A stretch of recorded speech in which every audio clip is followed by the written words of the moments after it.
নাটোরে যে বর্তমানে এসিডেন্ট আছে সে স্বৈরাচারের একজন দোসর ছিল। আমাদের ছাত্র আন্দোলনের 30শে জুলাই সে আওয়ামী লীগের বাহিনী ঢুকায় আমাদের হেনস্থা করার চেষ্টা করে। এটা তার প্রথম একটা সমস্যা। দ্বিতীয় সমস্যা হলো সে বিভিন্ন রকম অফিসের স্টাফের মাধ্যমে এখানে যে খাজনা খারিজে বিভিন্ন বিষয়ে চাঁদাবাজি করে। এছাড়া এখানে যারা সাধারণ জনগণ আছে বা যারা বসবাস করতেছে দীর্ঘ 40-50 বছর ধরে তাদের পুনর্বাসন না করে তাদের বিভিন্ন রকম ভাবে ভয়ভীতি দেখায় এবং তার কিছু পালনকৃত স্টাফ আছে যারা সরকারি ভাবেও তারা নিয়োগকৃত না, তার নিজস্ব একটা বলয় আছে, সেই বলয় দিয়ে তাদের উচ্ছেদের জন্য বারবার তাদের জোর জবরদস্তি করতে থাকে। এছাড়া সে ইসকনের যে মন্দিরের নামে যে জমিটা অধিগ্রহণ করায় সেটা কিন্তু বৃন্দাবন মন্দির নামে ছিল। কি উপায়ে কিভাবে সেটা বন্দোবস্ত হয়েছে সেই বিষয়ে কোনো ক্লিয়ার করে নাই। সে এখানে আসছেই যে এই ইসকনের মন্দিরটা মানে বন্দোবস্ত করার ক্ষেত্রে। আর এখানে আপনাদের রাজবাড়িতে ইমাম সাহেব আছে, ওনাকেও নিয়ে এসে বিভিন্নভাবে অপমান অপদস্থ করে।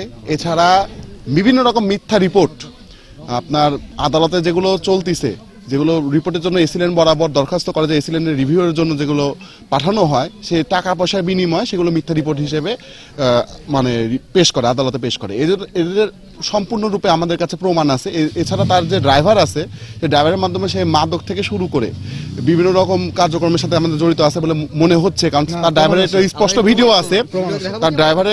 ভিডিও আছে, সে মানে মাদক মাথায় নিয়ে নাচানাচি করতেছে। এছাড়া বিভিন্ন রকম বহিরাগত মহিলাদের সেই এসিল্যান্ড অফিসে তার যে পিয়ন আছে সে এখানে বিভিন্ন রকম বহিরাগত মহিলাদের নিয়ে এসে এখানে সুযোগ সুবিধা আদায় করে। এছাড়াও এলাকাবাসীদের কাছে বিভিন্ন রকম ভয়ভীতি দেখায়। সরকারি যে সকল মানে জমি আছে এই জমিগুলোতে তারা বিভিন্ন রকম মানে ভয়ভীতি না, টাকা পয়সার বিনিময়ে বিভিন্ন রকম মানুষের কাছে তারা এই জমি অধিগ্রহণগুলো দিয়ে থাকে। তো এই ক্ষেত্রে এসিল্যান্ড সর্বোচ্চভাবে জড়িত আছে। আমরা প্রাথমিক অবস্থায় না, সাধারণ জনগণের মুখের ভাষায় আমরা পাইছি যে এসিল্যান্ড সরাসরি জড়িত আছে এবং তার স্টাফ, তার পিয়ন যে আছে এবং আরো 4-5 জন মানুষ আমরা জড়িত আছে। তো এই বরাবর আমরা এডিসি রেভিনিউকে জানাই যে অতি দ্রুত এই এসিল্যান্ডের এখান থেকে আমাদের স্বেচ্ছায় চাকরি থেকে ইস্তফা দিয়ে দিবে। সেক্ষেত্রে পদত্যাগের ক্ষেত্রে তো হয়তো আমি যতটুকু জানি যে সরকারের কোনো রুলস রেগুলেশন নাই, তো সে স্বেচ্ছায় পদত্যাগ করুক এবং যে স্টাফগুলো জড়িত আছে দ্রুত তাদের বরখাস্ত করুক।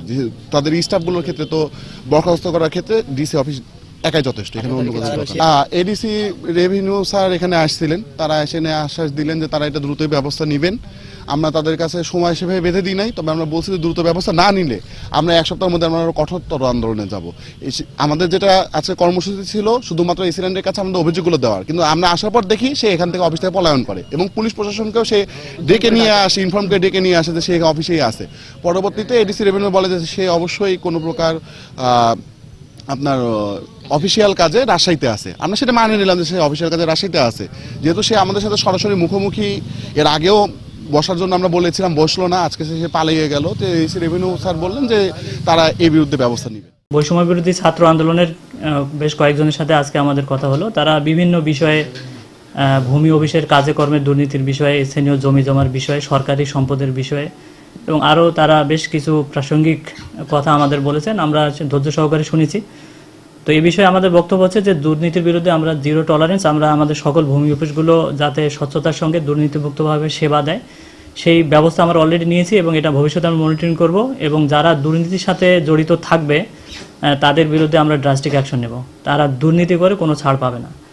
আর স্থানীয় কিছু সরকারি সম্পদের বিষয়ে কথা হয়েছে যে যদি অসহায় বা গৃহহীন কেউ থাকে সেটা আমরা তাদেরকে বলেছি যে তাদের উপযুক্ত পুনর্বাসনের ব্যবস্থা করা হবে এবং তারপরে তাদেরকে এখান থেকে শিফট করা হবে আর কি।